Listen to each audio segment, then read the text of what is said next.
this in Song of Songs. Under the apple tree I roused you. There your mother conceived you. There she who was in labor gave you birth.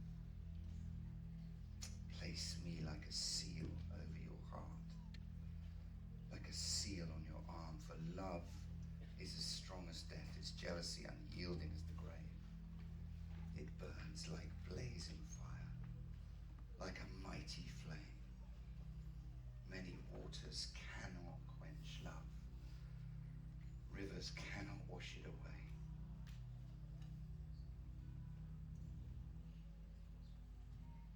Lord, we long for you to fill us anew. We're thirsty for you, Lord, we're thirsty. Thank you that we can gather again. Thank you that we can sing again.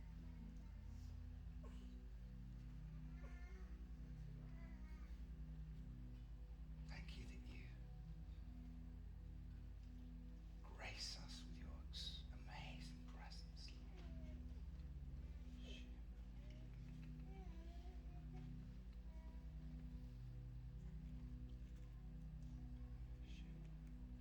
Lord, I pray you prepare us too as we listen to your word. Prepare us to receive it. Thank you. Thank you, Lord. Thank you. Oh, man, please. Be seated. I'm going to invite, Madeline's going to come up and read for you as well.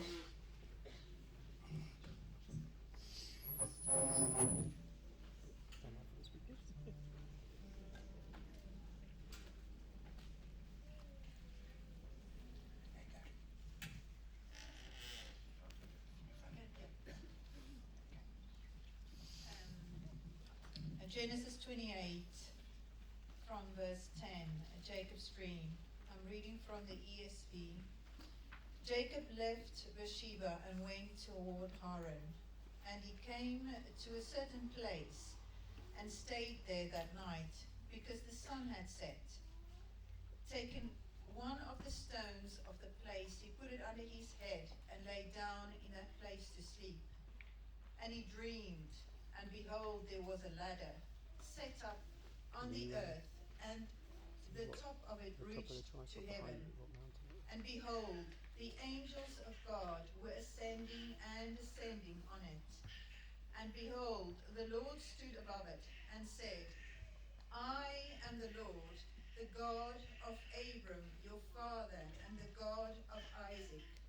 The land on which you lie, I will give to you and to your offspring.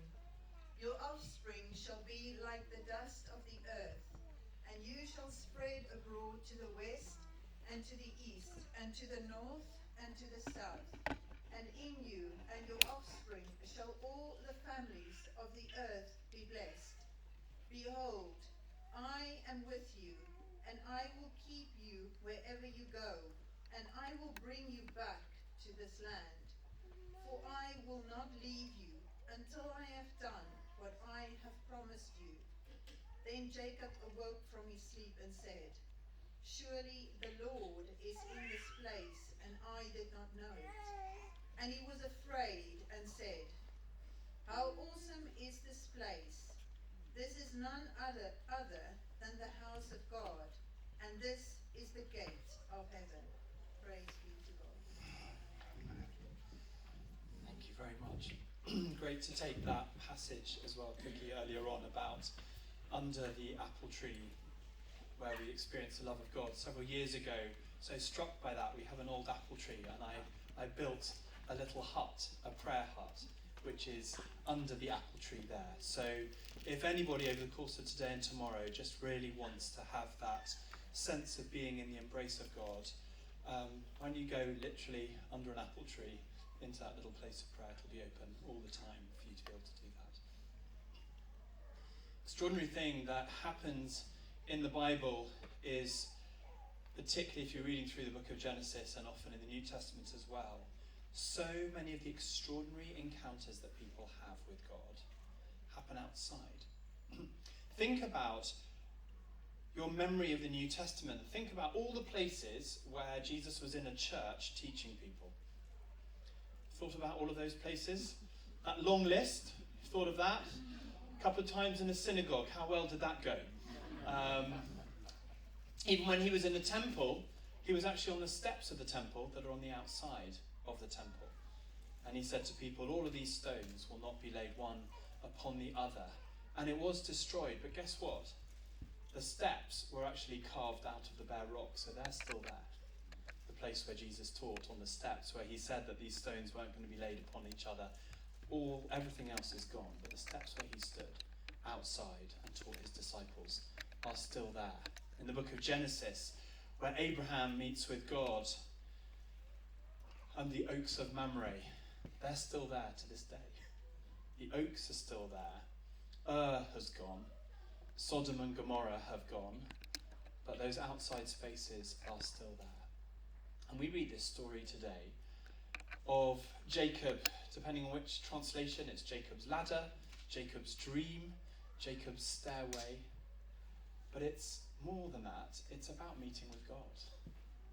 And my hope and my prayer is that as you are here over the course of these few days, even for half the scrap of the day, you might be here today as a day visitor, you would meet with God. Amen. Everything else is secondary. The Old Testament, the New Testament is all about God doing everything that is required so that we can meet him without the need of buildings, institutions, structures, just you and God. And that's what my deepest prayer is for you on this patch of ground on the outskirts of the city. Nothing much to see here. Haven't even got walls. But what if God is here? Nothing else really matters. The story is told of a vicar, much like Cookie, introducing people at the beginning and saying you're very welcome here and saying hello, introducing new people to the congregation, and there's somebody sitting on the front row sort of dishevelled and covered in dust, and he thinks this is really good, we're really reaching out to different parts of our community. And he says to him, so where have you come from today? And the guy's just groaning, can hardly let a word out, and the man's thinking, oh, he's so broken, he's coming to meet with the Lord here, this is so wonderful. Don't worry, my brother, tell me, where have you come from today? And he goes, points up to the roof. He said, I'm a builder and I just fell down. So however you got here today, whether you found yourself stumbling in, covered in dirt for whatever reason, you are welcome here. Even as we've been saying, Holy Spirit, you're welcome. You've welcomed the Holy Spirit. Did you not know that Jesus welcomes you? However you come, whether it's in wellies or bare feet or on 2.5 hours sleep, however you are today, you are loved, you are welcome, and God has a word for you today. He doesn't just have a word for you, he has his presence for you. He has his embrace for you. So let's think about this wonderful story of Jacob. The first thing I want to bring out from this story of Jacob is this, that Jacob flees. He flees. The story of Jacob's ladder begins with the story of a man on the run.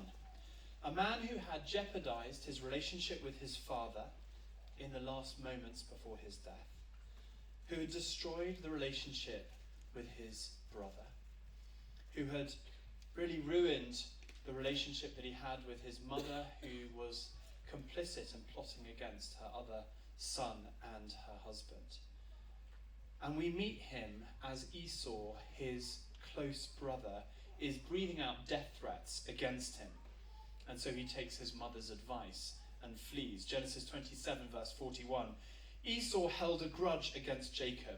Now, this is an understatement of the year. He's stolen everything in a bit of a trick over contracts and blessings and all of this kind of stuff.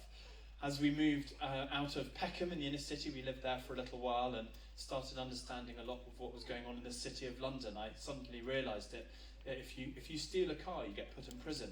If you steal a company, you get promoted. And Jacob was one of those people, better at stealing companies than cars. And in the end, Esau said, as soon as my time of mourning is over for my dad, I'm coming for you. I'm going to kill him. It says, I will kill you, brother Jacob.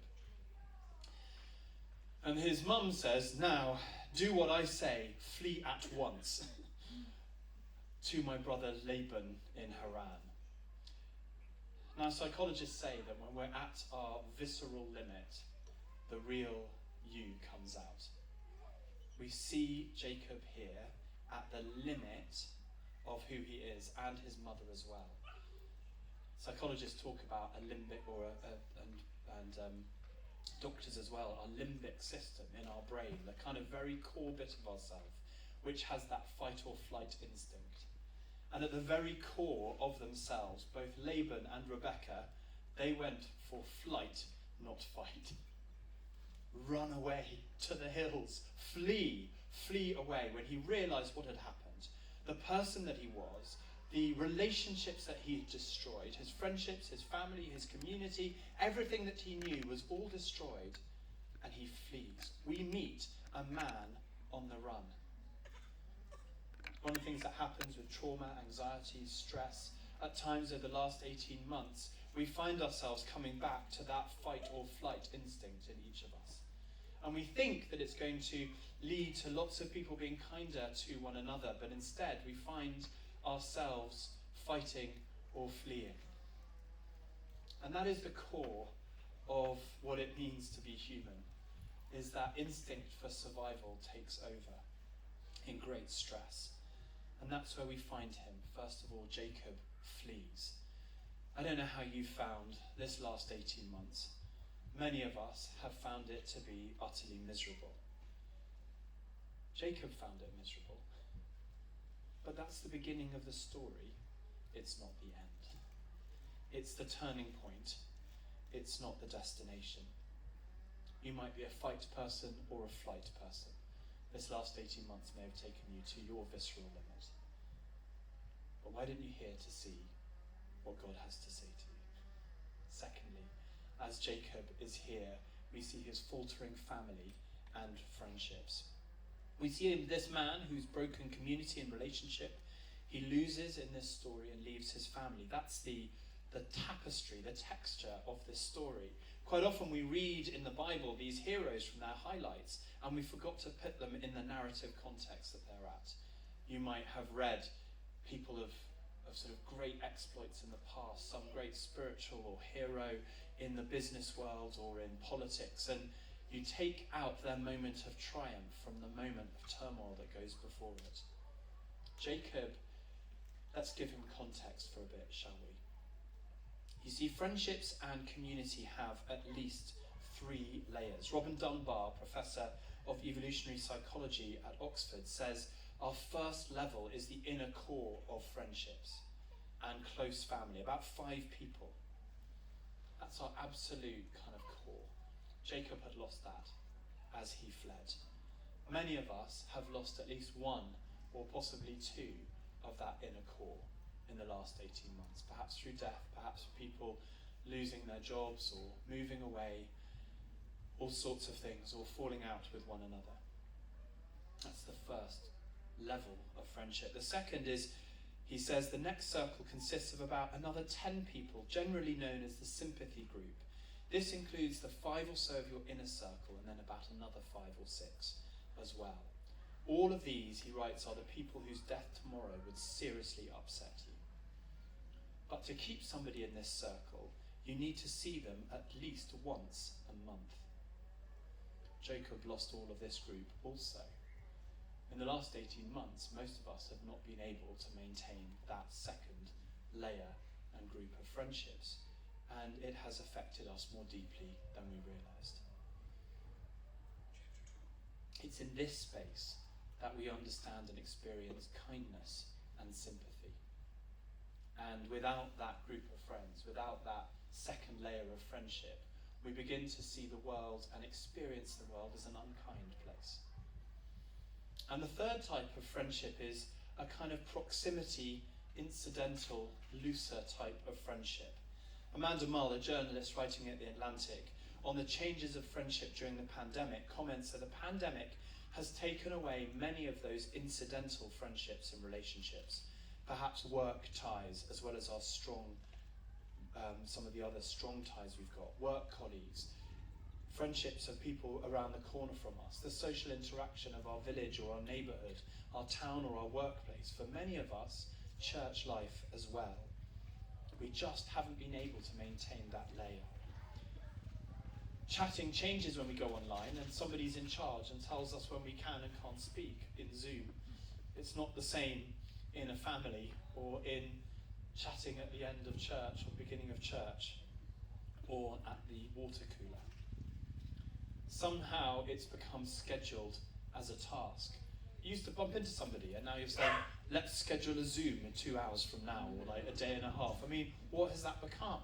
And we've been doing that for 18 months. We're now taking it as normal, but we're scheduling conversations on purpose to nurture hanging out and finding out how things are going. It's so weird, it's so unreal, and after 18 months, it has damaged us. Strip out humanity, and there is nothing but the transaction left. Strip out humanity, and there is nothing but the transaction left. You lose friendships, you lose covenant, and you just have contracts and transactions.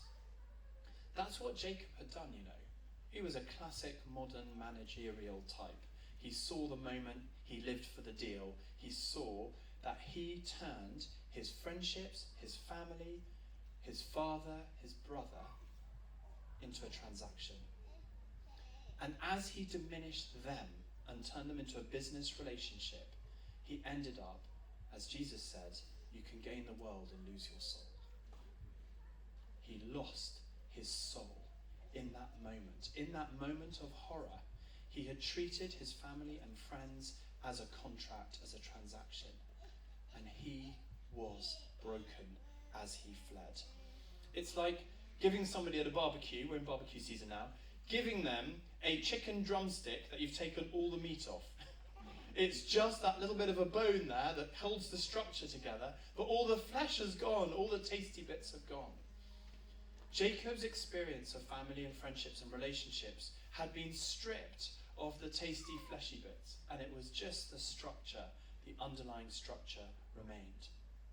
Workplaces, churches, school gates, all of these kinds of juicy, tasty, interesting places where friendships flourish.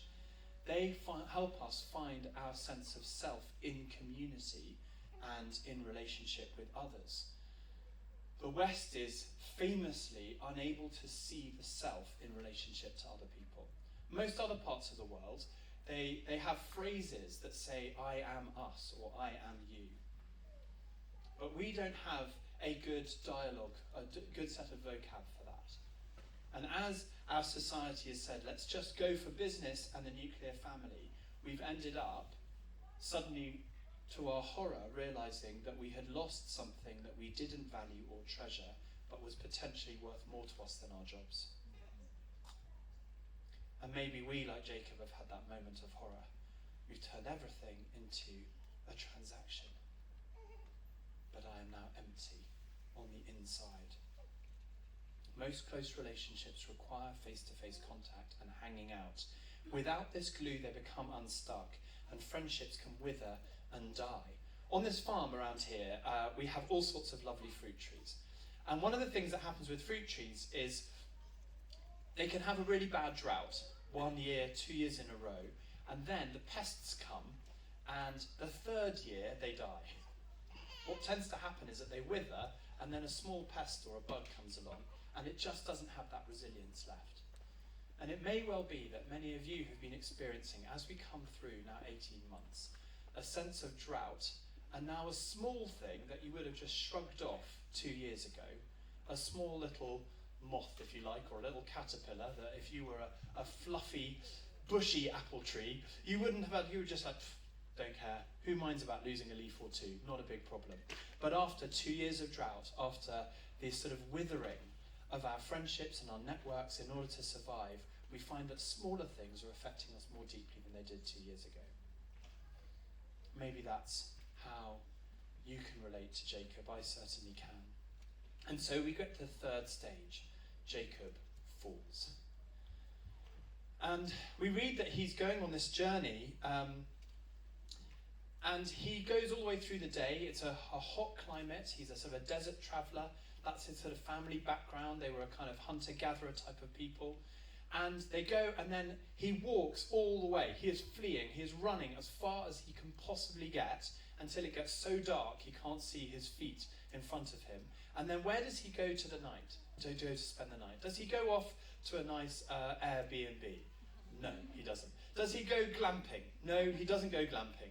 He actually collapses on the side of the road, in the dust, in the dirt, in the earth, and he finds a stone and he puts it under his head, and that's where he sleeps that night.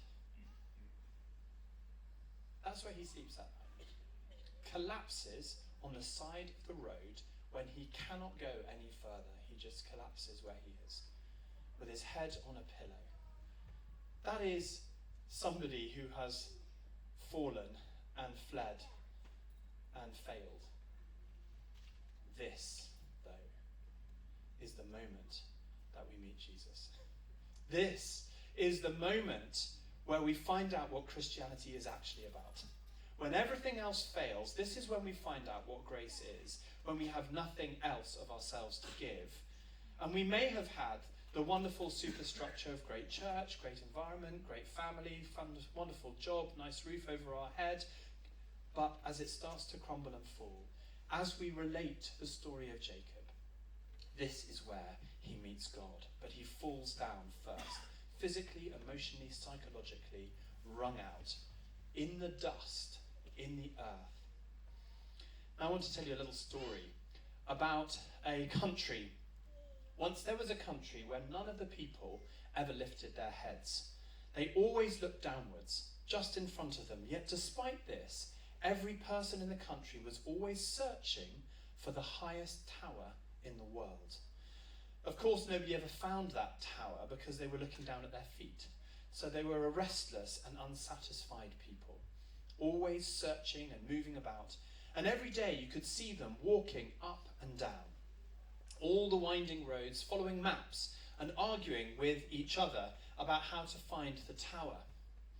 There were in fact signs to the tower on both sides of the road, but because they never looked up, they never saw the signs that were there. Now one day, a man called Trevor was walking about when he saw out of the corner of his eyes a group of people clustering by the lake. Excited, he could hear them saying, "We've seen the tower." But it turned out it was only a reflection in the water, and several of them were drowned. Some said that the tower was evil. Some people said, "Look, there is no tower, it's a delusion." And amongst the commotion, as all of this was going on at the lake's edge, Trevor fell over and he fell onto his back. Now, this may not sound significant, but in a country where everybody looked down on the road all the time, people were always paying very close attention to the way, and hardly anybody ever fell over. And after the commotion subsided and the crowd dispersed, Trevor was still lying flat on his back. And as he peeled his eyes open, he could suddenly see the tower, some way off in the distance. And he tried to tell his countrymen that he'd at last seen the tower, but they all thought that he was mad. In fact, it was a sign of disgrace that he had fallen over at all, after all, in this country where everybody watched their feet and was super cautious about where they went. So Trevor had to set out to find that tower alone. And although there were several roads that seemed to lead to it, he took the closest one, which was often bumpy and difficult. Several times he tripped over and fell again on this unfamiliar route, as he was unaccustomed to walking in this manner. But in those moments when he stumbled and fell, he was suddenly able to gaze up again at the tower and get his bearings all over again. And then he noticed that he wasn't alone, but the only other people who were on that right path with him were the sick, the crippled, the lame, and the hungry. For only those who had fallen were able to look up and see the tower.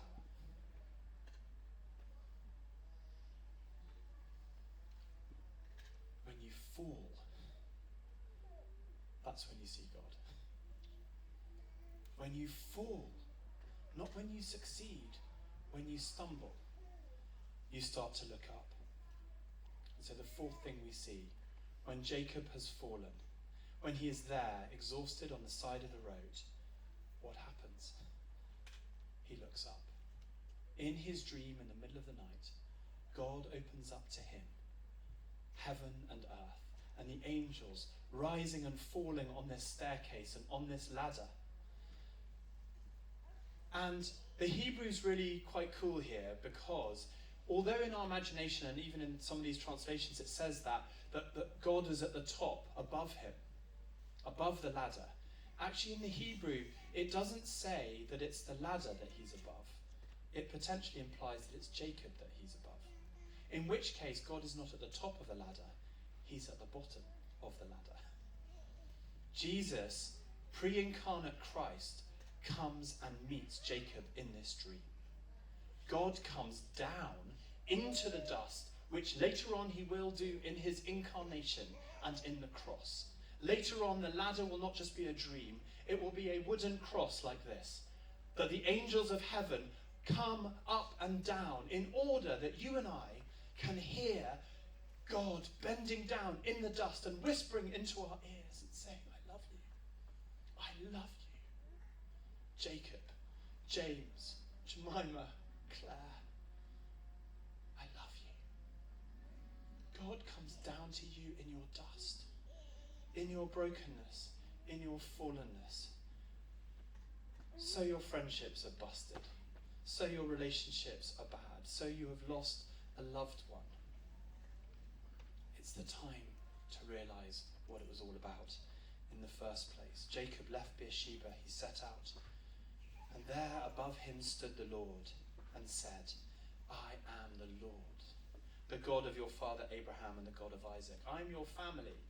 You've lost your family, but I am your family. I will give you and your descendants the land on which you are lying. The descendants will be like the dust of the earth. There he is lying in the dust, and God transforms the dust and says, the dust that is in your ear, all the people of the world are going to be like dust to you. And there you are lying down on this track, this insignificant piece of ground without any possessions, without anything to grow. And he says, I will give you this land where you are lying. God's promise takes his moment of desperation and says, I'm going to build from this moment, from the dust, from the earth, and the embrace of the Father and the one who is able to be a friend to the friendless. He comes down close to him and says, I am your Father, I am your friend, I am your community. This is the rock on which I will build, the declaration of knowing the love of God. You have a friend, and you have a future. You have a friend, and because your friend is God, that's why you have a future. Proverbs 18, a man has many companions, may come to ruin, but there is a friend who sticks closer than a brother. Think of that with Esau and Jacob in the background. The Lord used to speak to Moses face to face, Exodus 33, as a man speaks to his friend. James 2, the scripture was fulfilled that said, Abraham believed God, it was counted to him as righteousness, and he was called a friend of God. Psalm 68, to the fatherless he is a father, to the widow he is a championing friend, to the lonely he becomes your family, the prisoners he will lead into prosperity until they sing for joy. This is our holy God in this holy place. You have a friend, and your friend is God. And because God is your friend, you have a future. Jesus, John 15, I no longer call you servants, for the servant does not know what his master is doing, but I have called you friends. For all that I have heard from my Father, I have made known to you. Think of that image of God bending down and whispering the promises to Jacob that he had once spoken to his father, Abraham. He says, I want you to hear and own these promises to you too. The promises of God don't belong to a previous generation. They are to be whispered into your ear right now. They are for you. They were for your father. Yes, they were for the Celts. Yes, they were for Wesley and Whitfield. Yes, they were for your grandparents, but they are for you. And this is the final step, the faith revolution, the future with God. When Jacob awoke from his sleep, it says in verse 16, he thought, surely the Lord is in this place and I was not aware of it. He was afraid and he said, how awesome is this place? This is none other than the house of God. This is the gate of heaven. So early in the morning he took the stone that he'd placed on his head and it became a pillar and he poured oil onto it. His worship life begins from that stone. From that moment of dereliction when he thought, I thought I was losing everything and I've found that God has found me. I've lost nothing. I've gained the world. I've lost the world and I've now gained my soul. This is the moment when he realizes that God loves him. Not because of anything else that he had done, but because God is a loving God. When all is stripped away, he is friendless, homeless, countryless. And this is where Jesus finds us. Each of us has our own place where we have to know God for ourselves, unmoderated, unhelped, unsupported by family, friendship, community, buildings, structures. Everyone comes to this place at one point in our life, and it may be that you are there today. Jesus was in a garden, and his best friend kissed him, and by that betrayed him, and turned his relationship and friendship into a transaction, just as Jacob had done before, so Judas and the disciples, that first and second group of friends that Jesus had, that intimate group and the wider group of the 12 disciples, abandoned him and left him. And that was his journey to the cross. And in the cross, that ladder from earth to heaven connected us to God.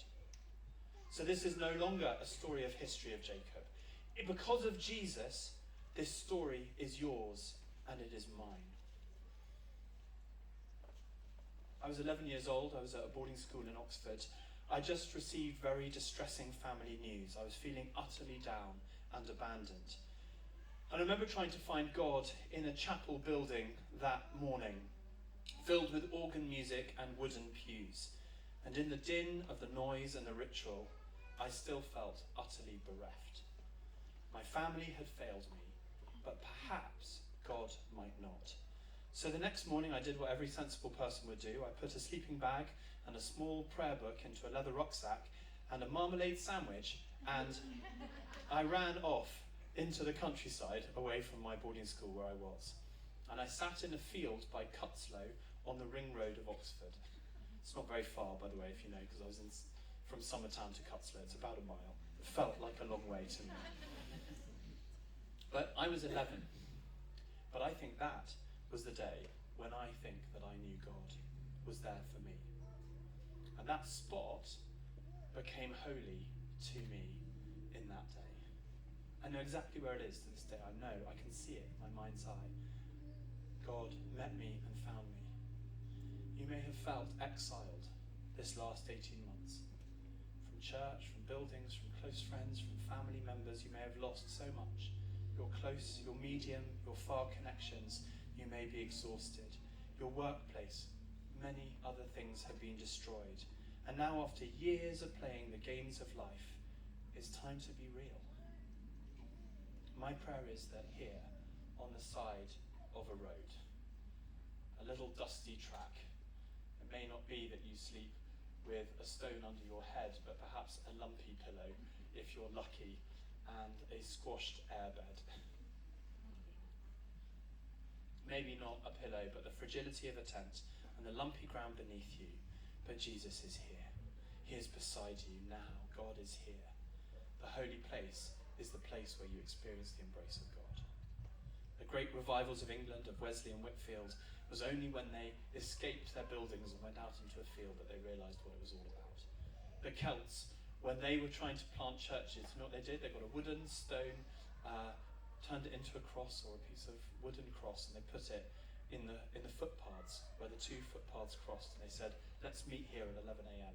in the middle of a field. That's how the church in this country was born, how it was reborn, and times of crisis have happened many times before. But Jesus is the same yesterday, today, and forever. You have a day and a half, 2 days maybe left. Meet with him. Meet with him. Let him whisper in your ear. You have a friend, you have a father, and you have a future. The secret is we need God. We need his presence. We need his word. And as we gather at a simple wooden cross, even collapsed on the ground, we look up and we see our way home. We see God, and he's here for us. Amen. Amen. Should we stand, Amy?